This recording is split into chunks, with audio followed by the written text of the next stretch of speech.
오늘 말씀은 사도행전 7장 30절에서 43절 말씀입니다. 네, 우리 어제에 이어서 함께 말씀 나누도록 하겠습니다. 네, 계속해서 우리 스데반의 설교가 진행되고 있습니다. 스데반은 지금 공회 앞에 서서 대제사장의 신문에 대답을 하고 있어요. 우리 월요일 말씀 조금 다시 한번 살펴보면 유대인들이 스데반을 왜 잡아왔을까요? 왜? 그렇죠, 맞습니다. 예수님의 이름을 말하지 말라라고 이야기를 하고 있어요. 근데 왜? 그 근거가 무엇일까요? 이들은 왜 이렇게 막 화가 났어요? 막 화가 나가지고 이 스데반을 잡아왔어요. 유대인들의 이 화가 난 근거는 예수가 성전을 헐고 그리고 모세가 전한 율법을 고치겠다고 말하면서 이제 그런 이제 그 죄목으로 고발을 한 것입니다. 자, 다시 말해서 이 성전에 관해서 그리고 율법에 관해서 유대인들은 너무 열심히 특심이었어요. 정말 진심으로 이들은 대했던 겁니다. 그런데 이 스데반은 율법에, 그러니까 말씀에 아주 능통한 자였습니다. 구약 말씀에 아주 정확하게 알고 있었던 거예요. 너희들이 지금 말하는 그 근거, 너희들이 지금 막 화가 나서 외치고 있는 이 근거가 무엇이냐? 지금 뭐예요? 성전이지. 그리고 모세가 전한 율법이지 않니? 라고 이야기를 하면서 이 모세의 삶에 대해서 아주 이제 계속해서 이야기를 하고 있었던 거예요. 어제 기억나시죠? 어제 이제 모세가 애굽에서 태어났고, 그러나 이 컨디션이 좋지 못했습니다. 이미 영아살인이 시작되었던 이 애굽의 이 바로의 모습. 그러나 그 가운데서 하나님의 섭리, 하나님의 역사를 통해서 이 모세가 그저 바로의 양자가 되었어요. 공주의 아들이 되었습니다. 그래서 충분히 애굽의 학식과 문화를 다 습득했지만 이 모세 안에는 무엇이 있었을까요? 이 동포, 자신의 민족을 사랑하는 마음이 있어서 그들을 어떻게든 자신의 힘으로, 포인트는 뭐예요? 내 힘으로. 왜냐하면 내가 많은 것을 갖고 있고 내가 능력이 있다고 믿기 때문에 내 힘과 능력으로 그들을 도와주려고 하다 보니 결국 뭐 했어요? 사람을 죽이고 맙니다. 자, 거기서부터 이제 완전히 이게 거꾸러지기 시작하는 거예요. 완전히 그냥 넘어지기 시작하는 이 모세의 모습을 볼 수가 있습니다. 자, 오늘 말씀 30절 제가 한번 읽어보겠습니다. 40년이 참에 천사가 시내산 광야 가시나무 떨기 불꽃 가운데서 그에게 보이거늘. 자, 40년이 흘렀습니다. 자, 이 모세의 입장에서는 40년이 흘렀는지 뭐 50년이 흘렀는지 사실 정확하게 막 계수를 할 수도 없을 만큼 이 광야에서의 삶이 그냥 빠르게 지나갔을 거예요. 매일매일 똑같고 반복되는 그 일상 속에서 이 모세는 40년의 그 훈련을 받습니다. 자, 모세는 원래 출신이 뭐였었어요? 히브리인, 이스라엘 백성이었어요. 그런데 하나님의 특별한 아까 말씀드린 것처럼 이 섭리를 통해서 공주의 양자로 또 파라오의 아들로 살았습니다. 그가 너무나 높아져 있었어요. 40년의 삶을 통해서 이 원래는 히브리인 자체로 태어났었으면 정말 이렇게 살아있는 것 자체도 숨죽여야 할 만큼 고통스러운 삶이었는데 이상하게도 하나님께서 이렇게 높여주시는 바람에 이 모세는 충분히 모든 애굽의 이 모든 것들을 높은 이제 삶의 지위를 누렸던 거죠. 그런데 여러분 보이시죠? 40년이 또 흘러야만 했습니다. 그가 높아진 시간 40년, 그리고 또 그가 낮아지는 시간이 몇 년이라고요? 40년이 걸렸어요. 모세 스스로도 사실은 40년이 걸릴 거라고 예상했을까요, 여러분? 전혀 몰랐을 겁니다. 그러나 하나님의 입장에서는 이 모세가 준비되기를, 그의 교만이 꺾어지고 그의 힘이, 그가 가졌던 학식과 그가 누렸던 모든 것이 다 사라지기를 하나님은 기다리고 계셨습니다. 여러분, 우리에게도 동일한 하나님의 말씀이 있는 거예요. 내가 그동안 누리고 많은 것을 가졌던, 내가 특권으로 누리고 있었던 것들은 하나님은 더 이상 내가 너를 사용할 때 그것을 사용하지 않는다. 나는 내 것으로 너를 사용하기 원한다. 무엇으로요? 겸손함으로 내가 너와 함께 하겠다라고 말씀하시죠. 자, 그래서 시내산 광야에 이 가시나무 뭉치 떨기가 막 불이 타는데 타지를 않아. 불은 불꽃은 있는데 타지 않는 모습을 통해서 이게 뭐야? 너무나 이상한 모습을 통해서 그 모세를 주목하게 만드시죠. 31절입니다. 모세가 그 광경을 보고 놀랍게 여겨 알아보려고 가까이 가니 주의 소리가 있습니다.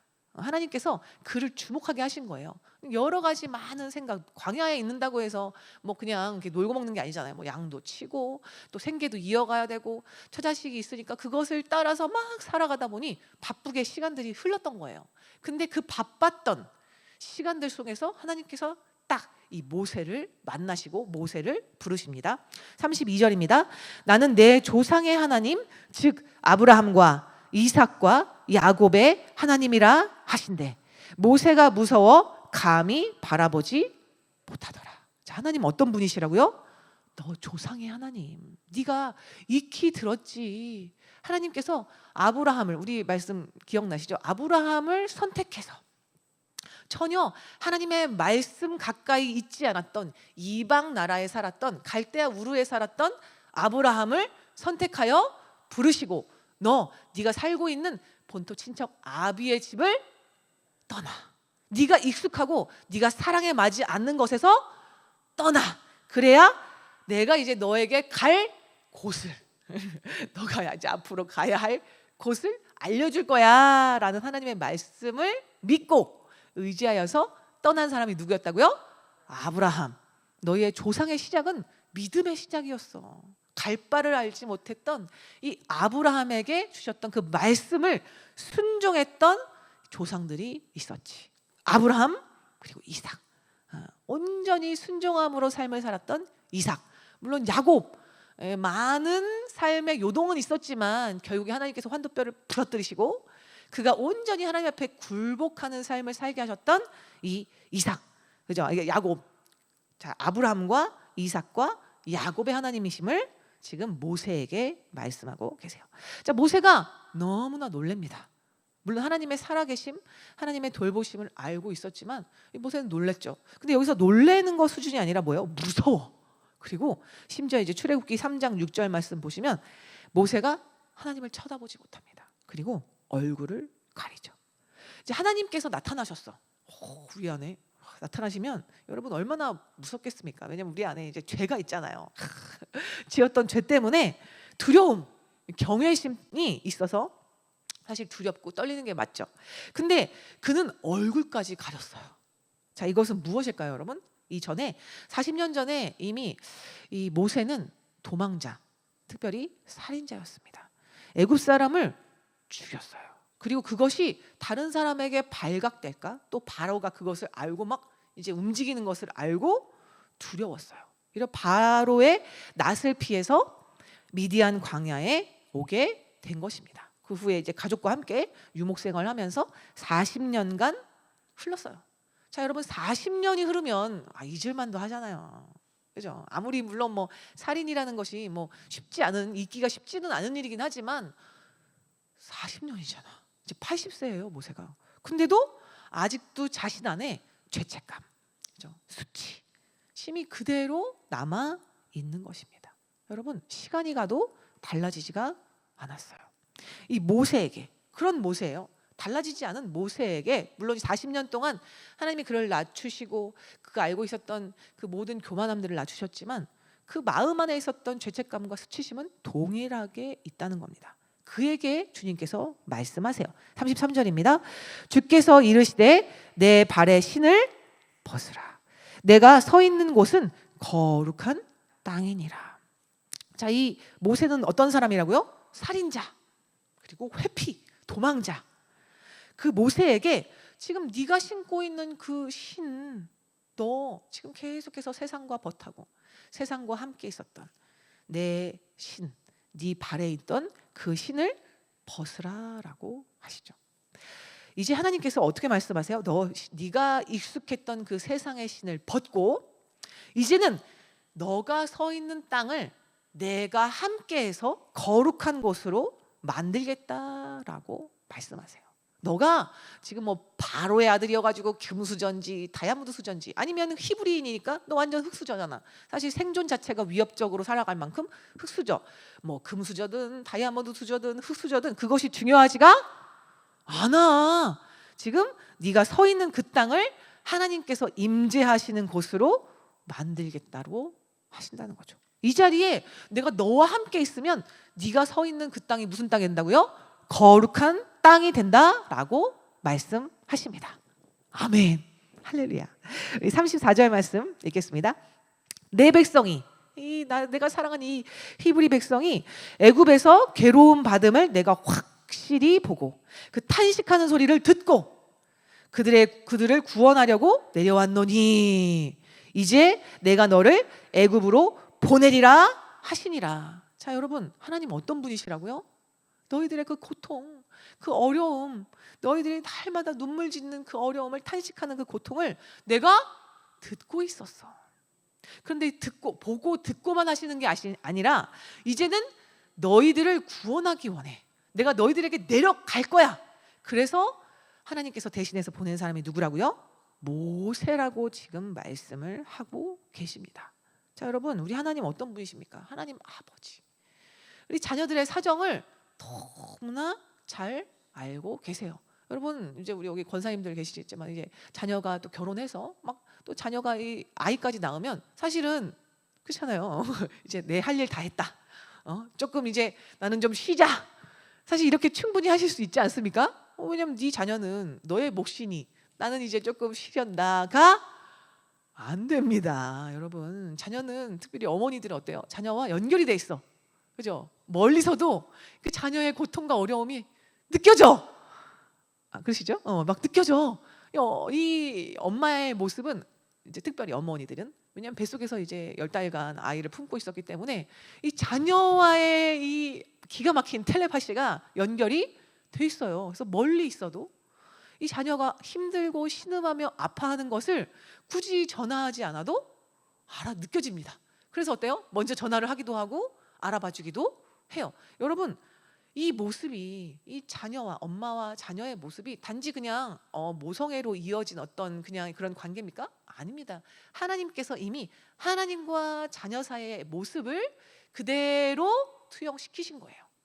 그죠? 이 모습을 그대로 복붙이라고 합니다. 복사하여 붙여넣기처럼 그대로 붙여 놓으신 거예요. 다시 말해서 하나님은 그 자녀의 삶의 그 고통과 어려움을 너무나 잘 알고 계십니다. 할렐루야. 근데 여러분, 우리 성도님 중에 이제 하나님 도대체 왜 이런 환경을 저에게 주셨나요? 저는 도무지 이 사건이 제가 이해가 되지 않고 소화가 되지 않아요. 저는 이런 것들이 너무나 싫습니다 라고 하다 나머지 하나님은 나를 사랑하지 않는 것 같아 라고 이렇게 결론을 내리시는 분이 계실 수가 있어요. 다른 사람을 사랑하시지만 나는 사랑하시지 않나? 이렇게 생각하시는 분이 혹시 계실 수도 있겠죠. 물론 이제 여기 계신 분들은 우리 또 권사님이시고 또 집사님이시고 또 하시니까 그렇게까지 생각은 안 하시겠지만 아직 신앙의 연차가 이제 신앙이 이제 성장하는 과정 가운데 아직 어린 분들의 특징들이 하나님의 그 사랑을 자꾸만 의심해요. 진짜. 아니면 근데 넘어가면 하나님 살아 계신가? 나 이렇게 살기 힘든데 하나님 진짜 살아 계시기는 한가? 라고 생각이 들어요.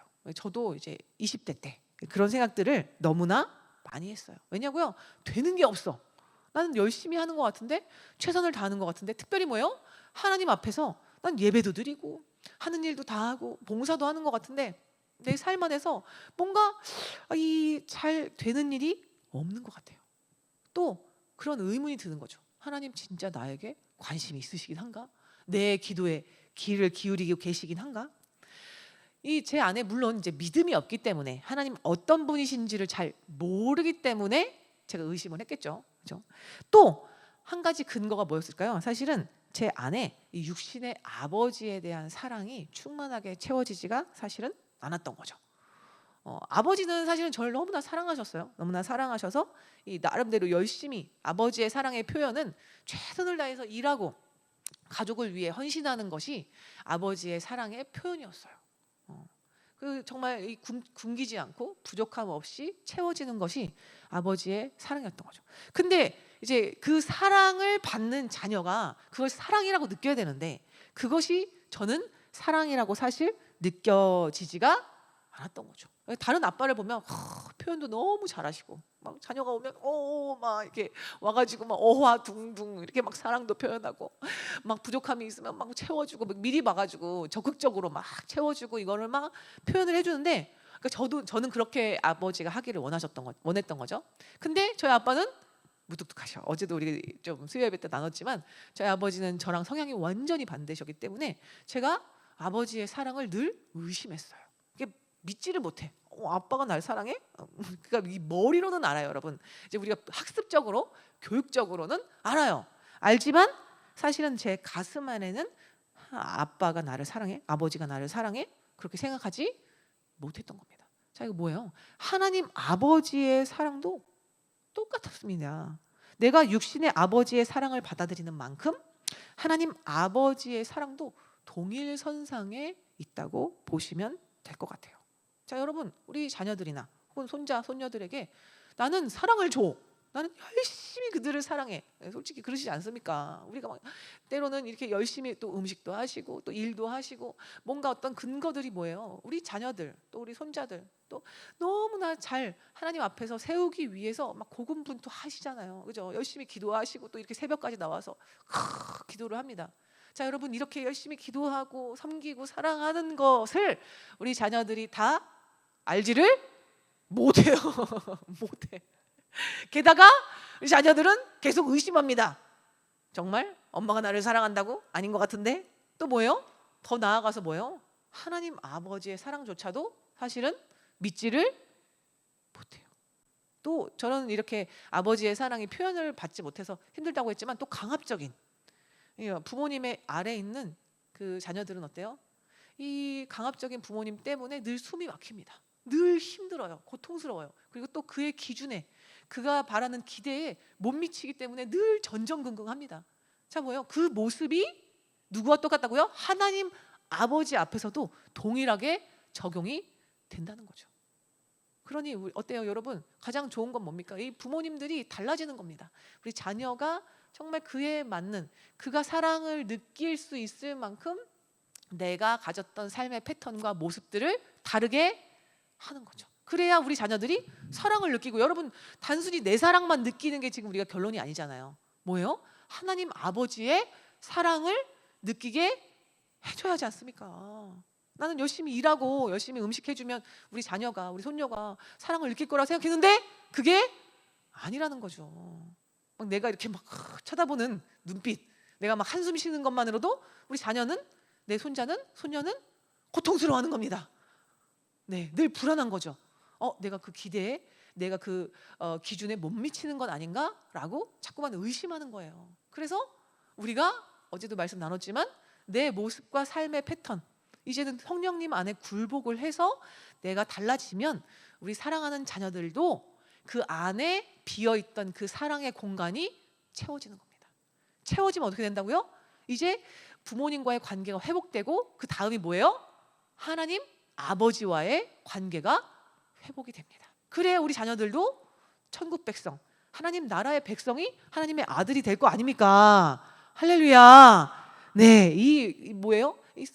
계속해서 성경은 말씀하고 계세요. 서로 사랑, 결국에는 이 아버지의 사랑이 하나님의 사랑이고 하나님의 사랑이 아버지의 사랑임을 똑같이 이야기를 하고 있어요. 그래서 우리 교회에서 계속해서 이야기하는 게 뭐죠? 서로 사랑에 대해서 이야기를 하고 계신 겁니다. 자, 우리 35절 같이 한번 좀 보겠습니다.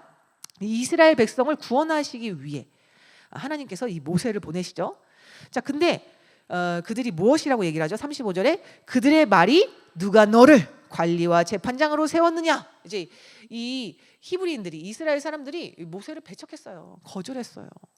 너 그렇게 잘난 척하고 너 그렇게 하더니 나는 모세를 나는 받아들이고 싶지 않아라고 이야기를 했죠. 자, 그렇게 거절하던 모세를 하나님은 가시나무 떨기 가운데서 보이던 천사의 손으로 관리와 속량하는 자로서 보내셨으니. 지금 이제 스데반이 공회 앞에서, 대제사장 앞에서 이제 설교를 하고 있는데, 지금 사실은 너희가 그렇게 사모하고 너희가 그렇게 대단하다고 여기는 그 모세도 사실 원래는 이스라엘 백성들이 그를 거절했어요. 막 화를 내면서 야, 네가 진짜 관리와 재판장이냐? 막 하면서 잘난 척하는구나라고 하며 거절했다는 겁니다. 자, 같은 민족에게 거절당했던 모세를 하나님께서 이스라엘 지도자로 보내셨습니다. 자, 우리 근데 여기 말씀에서 보시면 가시나무 떨기 가운데서 보이던 천사의 손이라고 표현을 하고 있습니다. 이거 출애굽기에는 보이지 않던 말씀인데 천사? 갑자기 천사의 등장 한번 좀 주목해서 보시기 바라겠습니다. 이 천사는 이제 원어로는 이 헬라어로는 앙겔로스라고 합니다. 보통 이제 번역을 할 때 천사라고 이야기를 해요.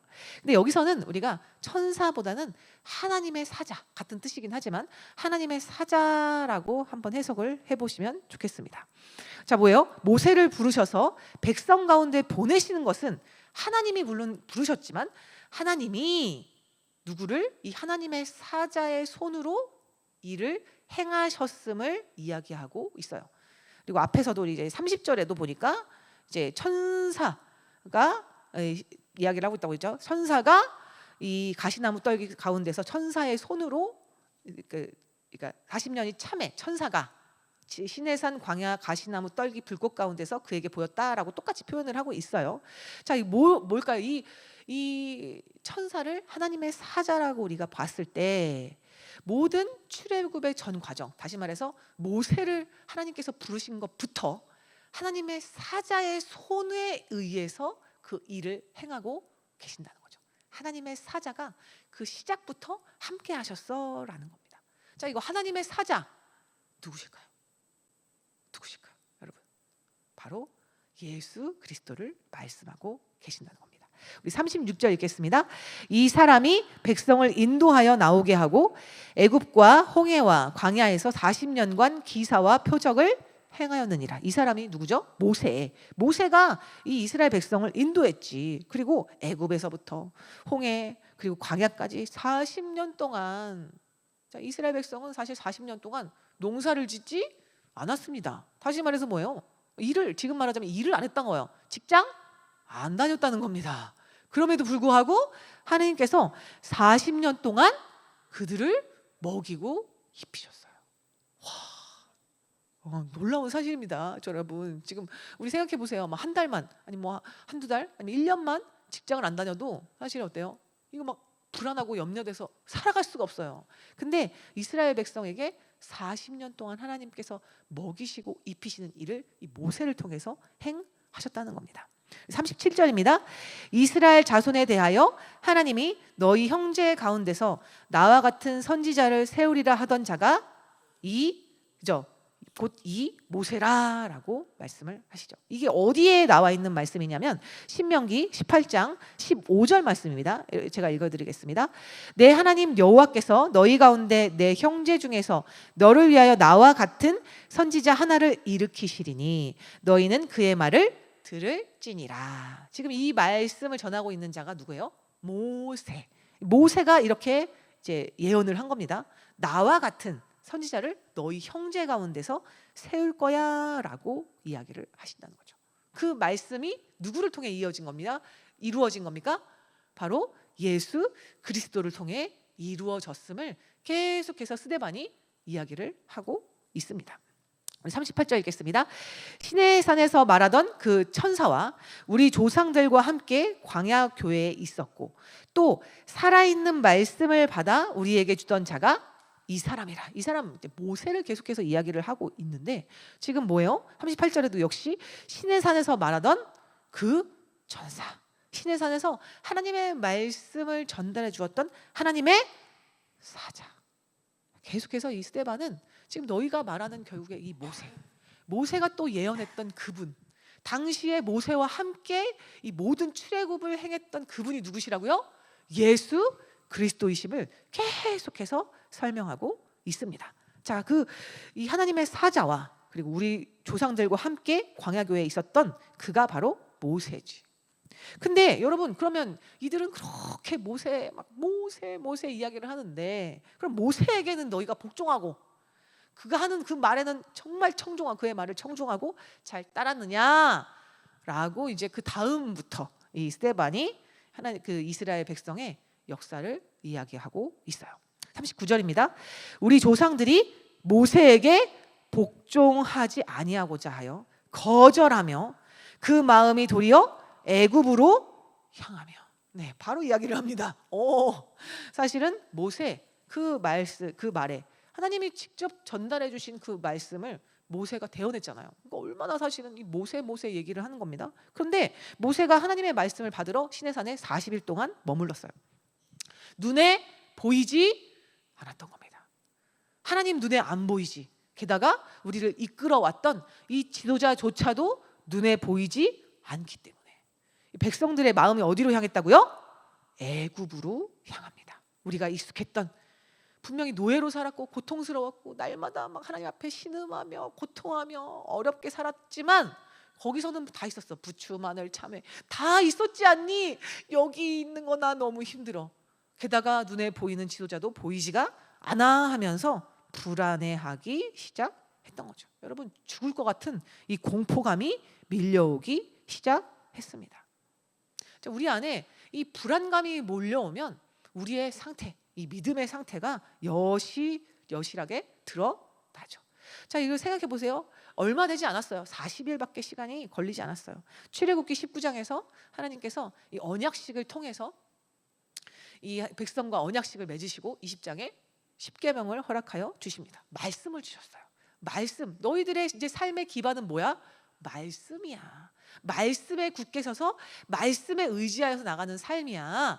하나님의 언약 백성의 삶이 바로 그런 거야라고 이야기를 해 주시지만 말씀에 의해서 다스림을 받고 굴복하기보다 무엇을 찾았다고요? 눈에 보이는, 내가 신뢰할 만한 대상을 계속해서 찾는 모습. 여러분, 이거 이스라엘 백성만의 모습일까요? 아닙니다. 내 모습입니다. 우리들의 모습인 거죠. 자, 이 우상을 찾았기 때문에 이제 32장에 바로 금송아지 사건이 일어납니다. 네, 40절입니다. 아론더러 이르되 우리를 인도할 신들을 우리를 위하여 만들라. 애굽 땅에서 우리를 인도하던 이 모세는 어떻게 되었는지 알지 못하노라. 네, 이 아론에게 야, 이거 도무지 광야에서 살아남기가 너무 힘들다. 그리고 또 뭐요? 불안감 때문에 내가 죽을 것 같으니까 빨리 신을 만들어 달라죠. 우리 40절 말씀에 보시면 계속해서 반복되는 게 뭐예요? 아론더러 이르되 우리를 인도할 신들을 우리를 위하여 만들라. 애굽 땅에서 우리를 인도하던 거 뭐라고 하죠? 계속해서 우리를 뭐요? 다시 말해 나를 위한 나를 위해 나라고 계속해서 반복하는 거죠. 여러분, 말씀을 잃어버리면 그 특징이 뭡니까? 내 감정, 내 생각, 내 계획, 나의 것에 치우쳐서 계속해서 그것을 묵상하고 그것을 생각합니다. 자, 우리 41절입니다. 그때 그들이 송아지를 만들어 그 우상 앞에 제사하며 자기 손으로 만든 것을 기뻐하더니. 자, 여러분, 얼마나 우매하고 어리석은 모습인가요? 사실 출애굽 당시에 하나님의 은혜로 이들이 그냥 빈손으로 나오지 않았습니다. 사실 노예잖아요. 노예에게 이런 모든 것들을 주는 주인은 없습니다. 왜냐하면 노예는 착취의 대상이니까. 근데 하나님의 은혜로 애굽인들에게 받은 폐물, 은금 막 잔뜩 막 팔찌 귀걸이 다 해가지고 덜렁덜렁 거리면서 왔어요. 근데 자, 이제 뭐예요? 그 우상 앞에 자신들이 가져왔던, 자신들이 갖고 있었던 그것으로 금송아지를 만들며 막 기뻐하고 막 뛰노는 모습을 볼 수가 있는 거죠. 자, 여러분, 하나님 어떤 분이세요? 인격을 가진 분이십니다. 살아계신 하나님이세요. 근데 그 하나님을 어떤 분으로 만든다고요? 비인격체, 인격을 가지 않은 분으로 만들어버려요. 살아계신 하나님, 전능하신 하나님, 천지 만물을 지으신 하나님이 송아지로 전락을 해버립니다. 내가 원하는 것을 이뤄주는 진이 정도로, 그렇죠? 문지르면 튀어나오는 진이 정도로 하나님을 전락시키고 마는 겁니다. 자, 여러분, 하나님의 입장에서 얼마나 마음이 아프셨을까요? 직접적으로 대변하시면서 막 그 백성에게 강림하시면서 물론 직접적으로 하나님을 보면 다 죽어버리니까 하나님이 시내산 위에 강림하셔서 그들에게 막 우레와 천둥 번개를 주시면서, 왜냐하면 그들이 이제 각인이 되어야죠. 하나님의 살아계심이 얼마나 두렵고 경외의 심을 가져야 하는지를 알려주시기 위해서 막 이 모든 언약식을 준비하시고, 또 막 이 돌판을 직접 가져와서 돌판에 막 새겨주시고, 그죠? 이제 이 돌판이 아니라 너희들의 마음에 이 말씀을 새겨야 한다고 이 메시지를 주시면서 어때요? 계속해서 이들과 함께하기를 원하셨는데 이들은 너무나 쉽게 하나님의 말씀을 버리고 맙니다. 왜요? 내 앞에 보이지 않는 이 미래, 보이지 않는 리더, 당장 눈앞에 보이는 것이 없으니 불안하고 염려가 되었던 것이죠. 42절입니다. 하나님이 외면하사 그들을 그 하늘의 군대 섬기는 일에 버려두셨으니 이는 선지자의 책에 기록된 바 이스라엘의 집이여 너희가 광야에서 40년간 희생과 제물을 내게 드린 일이 있었느냐. 자, 하나님께서 충분히 이들을 벌하시며, 물론 이제 벌도 당했죠. 이들이 금송아지 막 태워가지고 마시고 막, 그죠? 이 사람들이 전염병에 죽는 일들도 있었습니다. 그러나 이 모든 이스라엘의 역사 안에서는 계속된 이 우상 숭배가 있었습니다. 사실 하나님께서는 그냥 아예 이스라엘 백성을 막 없애려고 하기도 하셨어요. 그러나 이 모세의 중보기도로 이 모세가 끝까지 이스라엘 백성을 붙잡고 나아가기 때문에 하나님께서, 왜냐면 하나님의 마음, 진짜 마음이 그거잖아요. 이 이스라엘 백성 완전히 없애려고 하신 것이 하나님의 본심이 아니니까 하나님께서 계속해서 기다리고 오래 참으시고 이 이스라엘 백성을 향한 끊임없는 사랑과 기다림이 있으셨습니다. 자, 그런데 이제 어느 시점에서 하나님이 외면하신다 말씀하십니다. 하나님께서 지으신 이 피조물, 하늘에 있는 해달별을 섬기는 이들, 이제 이게 이 말씀이 아모스의 말씀인데요. 이 섬기는 이들에게 더 이상 이제 너희들에게 예배 원하지 않아. 야, 너희들 더 이상 이 재물 갖고 오지 마. 이사야에서도 그렇게 말씀하세요. 너희들 더 이상, 이제 예레미야에서 이렇게 말씀하십니다. 기도도 하지 마. 너희들 예레미야에게 말씀하시죠. 야, 중보기도도 하지 마. 이 백성을 위해서 더 이상 기도조차 하지 마라고 말씀하시죠. 자, 이 또 말씀하시죠. 너희가 광야에서 40년간 희생과 제물을 내게 드린 일이 있었느냐. 이것은 사실은 실제로 광야에서는 뭐 하나님께 제물과 희생을 드리지 않았느냐 이 말씀이 아니라 이들 안에 온전한 하나님만을 위한 예배, 진정한 하나님만을 섬기는 예배가 이루어지지 않았음을 말하고 있습니다. 무엇 때문에요? 우상 때문에. 우리 안에 있는 이 우상 때문에 하나님이 이토록 고통하며 신음하신다 말씀하시죠. 그게 어떤 신들이었다고요? 43절입니다. 몰록의 장막과 신 레판의 별을 받들었으며 이것은 너희가 절하고자 하여 만든 형상이로다. 내가 너희를 바벨론 밖으로 옮기리라 함과 같으니라. 자, 이 몰록은 가나안, 그리고 이제 가나안 땅 암몬의 이 이스라엘 옆에 있었던 나라였죠. 암몬의 오래된 우상이었습니다. 이 몰록의 장막 같은 경우에는 거기에서 무슨 일이 일어나냐고요? 특별히 이 영아의 인신제사, 자녀를 불에 태워주기는 제사가 이루어졌던 곳이죠. 자녀를 불 가운데로 지나게 하는 이 몰록이 있는 몰록의 장막.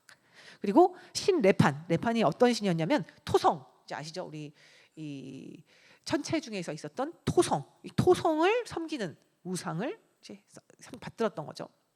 자, 여러분 이거 뭐예요? 다 하나님께서 천지 만물을 지으신 하나님께서 만드신 피조물에 불과한 것들을 어때요? 섬기고, 또 이 하나님이 사랑에 맞지 않는 자녀들, 내 거 아닙니다, 여러분. 하나님이 주신 자녀를 자기 마음대로 내 만족과 내 유익을 위해서 자녀조차도 불에 태워 죽이는 이 모습들을 하나님이 기뻐하시지 않으시고, 결론적으로 뭐예요? 너희를 언약 백성으로 삼고 너희와 함께 영원토록 함께하겠다 약속하셨지만 결론적으로 너희를 바벨론 밖으로 옮기겠다라고 말씀하시죠. 이것이 이스라엘 전체 역사가 아니냐라고 이야기를 스데반이 지금 역설에서 설교를 하고 있어요. 너희가 지금 계속해서 사모한다, 너희가 그렇게 중요하다라고 말하는 그 모세의 율법, 첫 번째가 뭐예요? 하나님 외에 다른 신 두지 말고, 두 번째 신의 어떤 형상이라도 만들지 말라 하셨는데, 그런데 너희가 조상 때부터 이어졌던 우상 숭배, 그리고 뭐예요? 불순종의 역사, 그때만 이어졌냐? 지금도 역시 동일하게 이어지고 있음을 이 스데반이 말하고 있다는 겁니다. 근데 여러분, 이것이 단지 그냥 이스라엘의 역사, 그때 당시에 스데반의 설교를 듣기 싫어했던 이 유대인들의 모습입니까? 아닙니다. 우리의 모습과 동일하죠. 우리가 어려운 상황이 닥쳐 눈에 보이지가 않으면 하나님의 말씀보다는, 하나님의 뜻보다는, 성령님의 도우심보다는 말씀을 거절하고 우상의 안위를 위해서 걱정하고 있는 우리들의 모습. 자, 이 말씀을 통해서 하나님 말씀하시죠. 아니, 똑바로 보고 다시 돌이키라라고 하십니다. 우상 때문에 날마다 불안해, 염려하는 이 모습, 내 모습을 말씀을 통해 조명하고 계신다는 거죠. 이제는 말씀을 거절하지 말고, 이제는 말씀으로 순종함으로 천국을 누리라 하십니다. 아멘. 아멘. 오늘도 말씀에 순종하여 복된 삶 누리시기를 바라겠습니다. 아멘. 함께 기도하겠습니다. 우리를 위해 구원자 예수 그리스도를 보내주시고 이제는 주님만 믿으면 모든 죄에서 해방하시며 영원한 생명, 영생을 주겠다 말씀하여 주시니 감사합니다. 이 시간 우리와 함께 하시는 성령님, 우리와 동행하여 주시니 너무나 감사합니다. 그러나 우리 안에 말씀보다 우상의 힘을 의지했던 너무나 긴 시간이 있어서, 주님, 이제는 제가 우상이 뭔지도 알고 제 안에 이 우상과 계속해서 싸워야 하는 것을 알매도 불구하고 주님, 자꾸만 죄를 지으며 우상을 깨뜨리지 못하는 주님, 반복되는 죄를 지었음을 고백합니다. 주님, 오늘 다시 한번 말씀이 살아 역사하심을 믿게 하여 주시옵소서. 우상보다 더 앞서 행하시는 하나님의 일하심을, 하나님의 임재를 사모하며 말씀에 다시 한번 의지할 수 있도록 도와 주시옵소서. 우리보다 앞서 행하시는 성령의 능력을 믿고 사모하게 하여 주시옵소서. 오늘도 말씀에 순종하여 일하시는 성령님의 능력을 깨닫게 하여 주시옵소서. 사랑이 많으신 예수 그리스도의 이름으로 함께 기도드렸습니다. 아멘.